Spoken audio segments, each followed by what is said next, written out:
رفع یدین کرنے کے بارے میں جو حدیثیں ہیں نا، نبی نے حکم نہیں دیا، یاد رکھ لیں.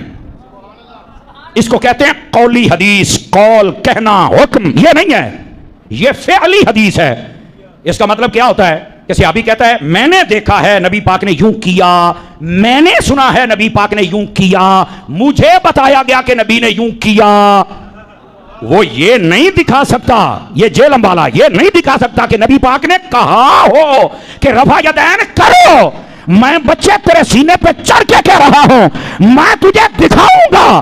صحابہ کرام نے یہ بھی کہا ہے ہم نے دیکھا کہ نبی پاک نے رفع یدین نہیں کیا، یہ حدیث بھی ہے. اور میں تمہیں یہ بھی بتاؤں گا نبی پاک نے حکم دیا ہے کہ رفع یدین چھوڑ دو، میں یہ بھی تمہیں دکھاؤں گا. کچھ لوگ کہتے ہیں کہ اناف کے مسلک میں رفع یدین نہ کر کے رسول اللہ کی نافرمانی کرتے ہیں، اس مسئلے پہ رہنمائی فرمائیں. یعنی حضور پاک کی نافرمانی یا رفع یدین نہ کرنا؟ اگر حضور کا فرمان دکھا دو کہ حضور نے فرمایا اور رفع یدین کرو، میں 1,00,000 روپیہ نقد انعام دوں گا تمہیں. فرمان تم دکھا دو، ارفعوا ایدیکم، حضور نے ہمیں حکم دے کر فرمایا رفع یدین کرو. تو کبھی فرمان نہیں دکھا سکتا کرنے کا، میں فرمان دکھا سکتا ہوں چھوڑنے کا. صحیح مسلم جلد نمبر 1 صفحہ نمبر 181 کتاب الصلاۃ، حضرت جابر ابن سمرہ فرماتے ہیں خرج رسول اللہ صلی اللہ علیہ وسلم وکنا صلینا، حضور پاک تشریف لائے، ہم نماز پڑھ رہے تھے. حضور پاک نے فرمایا مالی اراکم رافعی ایدیکم کانہا اذناب خیل شمس اسکنوا فی الصلاۃ. یہ تم شریر گھوڑوں کی طرح دم ہلا رہے ہو، نماز میں رفع یدین نہ کرنا، سکون سے نماز پڑھنا. یہ پیغمبر کی صحیح حدیث ہے، صحیح مسلم ہے جلد اول صفحہ 181 ہے، کتاب الصلاۃ ہے. کہتے ہیں اس حدیث پاک کی اگلی حدیث ہے کہ وہ سلام مراد ہے. تو میں نے کہا اگلی حدیث کا مسئلہ اور ہے، یہ حدیث میں سلام کا لفظ نہیں. رفع الیدین کے بارے میں کوئی ایسی حدیث موجود ہے تا دم مرگ؟ جی، حضرت علی نے جب رفع الیدین کا طریقہ سکھا دیا تو حضرت علی سے بڑھ کر سنت کا عامل کون تھا؟ جامعہ ترمذی اور ابن ماجہ میں موجود ہے کہ حضرت علی علیہ السلام نے نماز کا طریقہ سکھایا کہ نبی علیہ السلام جب نماز شروع کرتے تو رفع الیدین کرتے، رکوع میں جاتے تو کرتے، رکوع سے سر اٹھاتے تو کرتے. بس یہ ایک حدیث آپ کے 50 شیطانی وسوسوں کا جواب دے گی جو آپ کو حنفیوں نے ڈالے ہوئے ہیں. وفات تک ثابت کرو، خلفائے راشدین سے ثابت کرو، آخری نماز ثابت کرو. آخری نماز 30 سال بعد ہی نماز مولا علی دی تو دس رہا میں دس ہوں جاؤ نہ جاؤ پرانے سوال لے کے بابے کو زندہ ہو کو نویں پاک چھوڑو. ہاں تو نویں نے بھی جڑی پاکاں چھوڑنگی میں وہ جواب بھی ریکارڈ کروا دیا. مسئلہ 70B رفع الیدین سے متعلق فرقہ وارانہ نظریات کا تحقیقی جائزہ، 2.25 گھنٹے کی ویڈیو میں مرے ہوئے زندہ قیامت تک آنے والے سارے وسوسے ایک ایک کا جواب دیا میں نے الحمدللہ.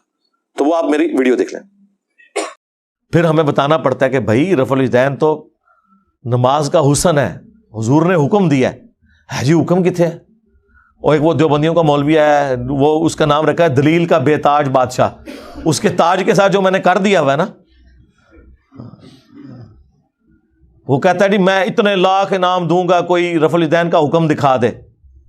سرکار ہم انعام نہیں لیتے، آپ سے آپ کی آخرت کا سوال کرتے ہیں کہ توبہ کریں اپنے اس جھوٹ کے اوپر. ہم دکھاتے ہیں رفع الیدین کا حکم بخاری مسلم سے، لیکن پہلے آپ بات کو سمجھیں. یہ ایک مقدمہ ہے، صحیح بخاری اور مسلم کی متفقن علیہ حدیث ہے. نبی علیہ السلام نے فرمایا اللہ نے مجھے جوامع کلمات کے ساتھ بھیجا ہے، میں بات مختصر کرتا ہوں اور مفہوم گہرا. بخاری مسلم دونوں میں حدیث ہے انما الاعمال بالنیات، اعمال کا دار و مدار تو صرف نیتوں کے اوپر ہے. اب یہ ایک جملہ ہے، اس کے اوپر پوری کتاب لکھی جا سکتی ہے. یہ ہے جوامع کلمات، اس کو آپ ذہن میں رکھیں. اب آ جائیں بخاری مسلم دونوں میں حدیث ہے. مالک بن حویرث کہتے ہیں رضی اللہ تعالیٰ عنہ علیہ السلام، ہم چند نوجوان تھے 20 دن کے لیے حضور کے پاس گئے، مہمان بن گئے. حضور کی وفات سے 1.5 سال پہلے غزوہ تبوک کے موقع پر مسجد نبوی میں ٹھہرے 20 دن تک. آپ کے صبح و شام آبزرو کیے. جب حضور نے دیکھا نا کہ اب ہمیں گھر کی یاد ستا رہی ہے، تو اچھے ٹیچر کی یہی نشانی ہے کہ اس سے پہلے کہ کوئی اکتا جائے خود ہی اسے بھیج دیا جائے. آج تو آپ کہتے ہیں نا حضور میں آپ کے زمانے میں ہوتا تو ہر وقت آپ کو وضو کرواتا رہتا. ایسا نہیں ہوتا، دنیا میں ایسے نہیں معاملات چلتے. تو وہ کہتے ہیں ہمیں اپنے ماں باپ یاد آنا شروع ہو گئے. تو حضور نے جب یہ دیکھا نا کہ اب یہ ان کا انٹرسٹ لوز ہو رہا ہے، تو آپ نے کہا کہ سب کو اکٹھا کر کے کہا کہ اب اپنے گاؤں ایریا میں واپس چلے جاؤ. جب جانا تو جب نماز کا ٹائم ہو تو تم نے مجھے 5 وقت نماز پڑھتے ہوئے دیکھا ہے، ان اوقات میں تم نے نماز پڑھنی ہے. ایک بندہ اذان دے گا جو زیادہ قرآن جانتا ہے اور عمر میں بھی بڑا ہو، وہ تمہاری امامت کروائے. اور صلو کما رأیتمونی اصلی، اور نماز تم نے ویسے پڑھنی ہے जिस तरह मुझे तुमने नमाज पढ़ते हुए देखा है। क्लियर हो गया? ये जुमला आप किसी इंटरनेशनल अदालत में भी ले जाएं तो वो आपके उलमा की जहालत के ऊपर हंसेंगे कि इसके बाद रसूलुल्लाह को ये कहने की जरूरत है कि जब नमाज शुरू करना तो हाथ कानों तक उठाना, जब रुकू में जाना तो हाथ कानों तक उठाना, जब रुकू से सर उठाना तो हाथ कानों तक उठाना, सुबहान रब्बियल अज़ीम रुकू में पढ़ना, सुबहान रब्बियल आला सजदे में पढ़ना, फजर के 2 फर्ज पढ़ना, जोर के, ये सारा कुछ आपको कहने की जरूरत है जो लोग 20 दिन से हुजूर को देख रहे हैं। इसके बाद सिर्फ एक हमारी जिम्मेदारी है कि जिस शख्स को हुजूर ने यह कहा ना तुमने नमाज वैसे एस्टेब्लिश करनी है जिस तरह मुझे तुमने देखा है, हम उस शख्स से यह बता दें कि हुजूर को नमाज पढ़ते हुए उसने कैसे देखा है, फिर काम खत्म हो गया ना। रफ़ुल यदैन का हुक्म आ जाएगा ना बीच में, जब आपने कहा तुमने नमाज उस तरह पढ़नी है जिस तरह मुझे पढ़ते हुए देखा, जवामे कलिमात हो गए। तो सरकार मालिक बिन हुवैरिस से पूछ ले, बुखारी मुस्लिम दोनों में मौजूद है कि मालिक बिन हुवैरिस रज़ियल्लाहु ताला अन्हु कहते हैं कि जब नबी अलैहिस्सलाम नमाज शुरू करते तो दोनों हाथ कानों तक उठाते। बुखारी में सिर्फ है कि उठाते, मुस्लिम में है कानों तक, और बुखारी में अब्दुल्ला बिन उमर की जो हदीस है उसमें है कंधों तक। हथेलियां कंधों की सीध में, उंगलियां कानों की सीध में, या यूं भी उठा सकते हैं, कानों तक उठाते। और रुकू में जाते वक्त कानों तक उठाते, और रुकू से सर उठाते तो कानों तक उठाते। मालिक बिन हुवैरिस खुद नमाज का तरीका सिखा रहे हैं, बल्कि बुखारी में अल्फाज हैं, वो कहते हैं नमाज का मेरा इरादा नहीं था, मैं तुम्हें नमाज सिखाने के लिए बता रहा हूं कि मैंने नबी इस्लाम को इस तरह नमाज पढ़ते हुए देखा है रफ़ुल यदैन के साथ। और इवन बुखारी में जलसा इस तरह आया है कि मालिक बिन हुवैरिस पहली और तीसरी रकत में उस वक्त तक नहीं खड़े होते थे दूसरी और चौथी रकत के लिए जब तक बैठ ना जाए दूसरा सजदा करके भी। वैसे तो अलग से भी बुखारी में हुक्म है, नबी इस्लाम ने एक तेजी से साहबी को नमाज पढ़ते हुए देखा तो फरमाया दोबारा पढ़ो, तुमने नमाज नहीं पढ़ी। 3 दफा हुआ तो चौथी दफा आपने जब उसको नमाज का तरीका सिखाया तो उसमें आपने फरमाया, पूरी तफसील के साथ है, जब आप सजदे पे पहुंचे फरमाया पहला सजदा करो फिर सुकून से बैठ जाओ, फिर दूसरा सजदा करो फिर सुकून से बैठो, और फिर अगली रकत के लिए खड़े हो। उसमें जलसा इस्तराहत का जिक्र मौजूद है। मालिक बिन हुवैरिस कहते हैं मेरा इरादा नहीं था, मैं सिर्फ नमाज सिखाने के लिए तुम्हें बता रहा हूं। और मालिक बिन हुवैरिस वो हैं जो हुजूर की वफात से 1-1.5 साल पहले मुसलमान हुए हैं। और आपको देवबंदी बरेलवी हनफी ये कहानी करा रहे हैं जी, मक्के में रफ़ुल यदैन होता था, मदीने में मना हो गया। और रफ़ुल यदैन के जितने रावी हैं ना, मेजॉरिटी वो हैं जो फतेह मक्का के बाद मुसलमान हुए हैं। हिजरत मदीना नहीं, फतेह मक्का के बाद 8 हिजरी के बाद। वाइल बिन हुजर की हदीस है मुस्लिम शरीफ में, अबू दाऊद में, बल्कि वाइल बिन हुजर तो फिर 1 साल बाद अबू दाऊद में, सुन्न नसाई में आया कि दोबारा आए। वो कहते हैं मैंने सर्दियों में देखा कि सहाबा इकराम चादरों के अंदर से रफ़ुल यदैन कर रहे होते थे। उससे यह भी मसला पता चल गया कि चादर के लिए हाथ बाहर निकालने की जरूरत नहीं, अंदर से भी रफ़ुल यदैन हो सकता है। 8 हिजरी में बंदा मुसलमान हो रहा है, 9 हिजरी में वो दोबारा सर्दियों के मौसम में हुजूर की नमाज देखने के लिए आया मदीना शरीफ, और रफ़ुल यदैन से पढ़ते हुए देख रहा है। तो मंसूख किस टाइम हुआ है? कोई नहीं हुआ सरकार। सुन्नी और शिया दोनों कायल हैं रुकू में जाते वक्त, रुकू से उठते वक्त, और तीसरी रकत से उठते वक्त रफ़ुल यदैन करने के ऊपर। ये दलील के बेताज बादशाह जो है ना, उनके ताज की हकीकत ये है जो मैं आपको बता रहा हूं। ये लोगों का इल्मी लेवल है जी। रफ़ुल यदैन का हुक्म दिखाएं जी, दिखा दिया। अब आपके पास क़यामत तक टाइम है कि आपने बताना है कि मालिक बिन हुवैरिस ने ये जो नाऊज़ बिल्लाह गलत नमाज सिखाई, कब उन्होंने तौबा की ये गलत नमाज सिखाने से, ये जरा आपने बताना है। अबू हुमैद सादी की हदीस बुखारी में भी है और तफसील के साथ जामिया तिरमिज़ी और सुनन नबी दाऊद में। 10 सहाबा की मौजूदगी में उन्होंने नमाज का तरीका जब सिखाया तो बाकी 10 लोगों ने कहा कि आप तो बिल्कुल एंड पे मुसलमान हुए हैं। उन्होंने कहा कि इसमें कोई लड़ाई झगड़े वाली बात नहीं, मैं तुम्हारे सामने नमाज पढ़ता हूं, अगर मैं गलती करूं मुझे बता देना। तो उन्होंने 10 सहाबा की मौजूदगी में नमाज पढ़ी। इससे यह भी साबित हो गया कि वो शख्स नमाज का तरीका बयान कर रहा था जो एंड पे मुसलमान हुआ, और बाकी साहबा कह रहे हैं तू तो बिल्कुल आखिर में आया। और फिर जब वो नमाज का तरीका बता चुके तो 10 ने बैक जुबान कहा कि आपने बिल्कुल सही नमाज पढ़ी, रसूलुल्लाह इसी तरह नमाज पढ़ा करते थे। मुराद ये कि हुजूर की वफात के बाद जिक्र हो रहा है, और ये एटलीस्ट 30 साल बाद का वाकया हुजूर की वफात के। फौरन बाद भी हो कोई फर्क नहीं पड़ता। 10 के 10 को गलती, जिसमें अबू कतादा भी शामिल है, सीनियर साहब में से।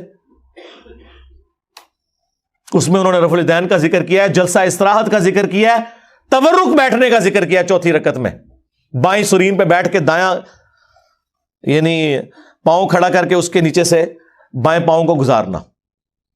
और अबू दाऊद में तो अल्फाज है कि जब नबी अलैहिस्सलाम नमाज का इरादा करते तो नबी अलैहिस्सलाम किबला रुख खड़े होते और अपने हाथों को कंधों तक बुलंद करते, यहां तक कि हर हड्डी अपनी जगह पर जब वापस आ जाती फिर आप क़िरात शुरू करते। इससे मैंने साबित किया कि उन्होंने हाथ छोड़ के नमाज पढ़ी है, क्योंकि जब भी कोई नमाज शुरू करने का इरादा करता है तो हाथ बांध के नहीं नमाज पढ़ता, यूं खड़ा हुआ है और वह नमाज यूं शुरू करता है और हर हड्डी अपनी जगह पर वापस आ जाती। यहां मौका था वो कहते हैं कि हर हड्डी दायां हाथ बाएं पर आ जाता, नहीं, उन्होंने कहा अपनी वापस अपनी जगह पे आ जाती। इससे नबी अलैहिस्सलाम से भी हाथ छोड़ के नमाज पढ़ना साबित है। वैसे अब्दुल्ला इब्न जुबैर की अलग से हदीस है अल मुसन्नफ इब्न अबी शैबा में, बाकायदा बाब बांधा है इमाम इब्न अबी शैबा, इमाम बुखारी मुस्लिम के उस्ताद ने, कि उन सहाबा और ताबईन का बयान जो हाथ बांध के नमाज पढ़ते थे, जो हाथ छोड़ के। हमारे नजदीक दोनों तरीके दुरुस्त हैं, हाथ बांधना भी हाथ छोड़ना भी। तो वहां पे फिर 11 सहाबा की गवाही होगी, 10 वो और 11वां जो सिखा रहा था। तुसी 11वीं ली सरकार नूं मनदे हो, असी 11 सरकारां नूं मनने आ, और साडी सरकारां हो जो सहाबा ने जी रफ़ुल यदैन का हुक्म दिखा दिया जी, दिखा दिया। और आप रफ़ुल यदैन का मजाक जो उड़ाते हैं, अल्लाह से डर जाएं। घोड़ों के दुमों के साथ उसे तशबीह देते हैं। क्या रसूलुल्लाह पूरी जिंदगी उस तरीके से नमाज पढ़ते रहे जिसको आपने बाद में कहना था ये घोड़ों की दुमें हैं? आप खुद सोचें अगलन, क्योंकि मैंने तो साबित कर दिया कि हुजूर अपनी वफात से 1 साल पहले तक कर रहे हैं। वैसे तो मैंने मसला 70B में साबित किया है कि वफात तक, वो कहते हैं वफात तक का लफ्ज जी मौजूद है। जब हुजूर की वफात के बाद सहाबा कराम नमाज का तरीका सिखा रहे हैं तो वफात तक ही हुआ ना, लॉजिकल है। यह तो नहीं कि मनसूख शुदा तरीका उन्होंने सिखाना था। बाकी तफसील वो देख लें, 2.25 घंटे का लेक्चर है। इनके 8 धोखों के जो मैंने जवाब दिए हैं जी, बगलों में बुत रख के आते थे, ठीक है जी, घोड़ों की दुमों वाली रवायत मुस्लिम शरीफ से आउट ऑफ कॉन्टेक्स्ट, जाबिर बिन समुरा वाली शरीर घोड़ों की दुमें, वो 4 रवायतें इकट्ठी हैं, उसमें बकायदा मौजूद है कि वो सलाम फेरते वक्त जानों से हाथों को उठाते थे। वो कहते हैं नहीं, एक रवायत में उसके बगैर जिक्र है। कुछ लोग कहते हैं कि अनाफ के मसलक में रफ़ा यदैन ना करके रसूलुल्लाह की नाफरमानी करते हैं, इस मसले पर रहनुमाई फरमाएं। यानी हुजूर पाक की नाफरमानी या रफ़ा यदैन न करना। अगर हुजूर का फरमान दिखा दो कि हुजूर ने फरमाया और रफ़ा यदैन करो, मैं 1 लाख रुपया नकद इनाम दूंगा तुम्हें। फरमान तुम दिखा दो, इरफ़ाऊ अयदीकुम, हुजूर ने हमें हुक्म देकर फरमाया रफ़ा यदैन करो। तू कभी फरमान नहीं दिखा सकता करने का, मैं फरमान दिखा सकता हूं छोड़ने का। सही मुस्लिम जिल्द नंबर 1 सफ़र नंबर 181 किताबुस्सलाह, हजरत जाबिर इब्न समुरा फरमाते हैं खरज रसूलुल्लाह सल्लल्लाहु अलैहि वसल्लम व कुन्ना सल्लैना, हुजूर पाक तशरीफ लाए, हम नमाज पढ़ रहे थे। हुजूर पाक ने फरमाया माली अराकुम राफ़िई अयदीकुम कअन्नहा अज़नाबु खैलिन शुम्स उस्कुनु फिस्सलाह, कहा ये तुम शरीर घोड़ों की तरह दुम हिला रहे हो, नमाज में रफ़ा यदैन न करना, सुकून से नमाज पढ़ना। ये पैगम्बर की सही हदीस है, सही मुस्लिम है, जिल्द अव्वल है, सफ़ा 181 है, किताबुस्सलाह है। कहते हैं इस हदीस पाक की अगली हदीस है कि वो सलाम मुराद है। तो मैंने कहा अगली हदीस का मसला और है, ये हदीस में सलाम का लफ्ज़ नहीं है। सरकार ये हदीस अबू दाऊद में भी है, सुनन निसाई में भी है, बाकायदा इसके ऊपर इमामों ने बाब बांधे हुए हैं कि ये हदीस किससे मुतल्लिक है, आपके रद्द के ऊपर कि सलाम फेरते वक्त। इमाम नबी ने भी मुस्लिम के बाब के ऊपर यह लिखा हुआ है। इससे बढ़कर इमाम बुखारी ने जुज रफ़ुल यदैन में लिखा है कि जो घोड़ों की दुमों वाली हदीस रफ़ुल यदैन पे लगाते हैं उन्हें डरना चाहिए कि अल्लाह का अजाब न उन पर आ जाए। सूरह नूर की आयत कोट की कि रसूलुल्लाह के साथ दुश्मनी कर रहे हैं, ये सुन्नत का मजाक उड़ा रहे हैं। और जुज रफ़ुल यदैन पे जो मैंने वीडियो रिकॉर्ड कराई है, जो कुछ इमाम बुखारी ने इनकी तबीयत साफ की हुई है, वो 70B मसला आप ज़रूर देखें। रफ़ुल यदैन से मुतल्लिक फ़िरका वाराना नज़रियात का तहकीकी जायज़ा, उसमें इनके आपको झूठ पता चलेंगे कि ये झूठ की बुनियाद पे खड़े हैं। और हम तो बड़े खुश होते हैं कोई घोड़ों की दुमों वाली हदीस बता दे, बुत रखने वाली झूठी बात खुद घड़ी भी बता दे, हम फिर कहते हैं आपको बताएंगे।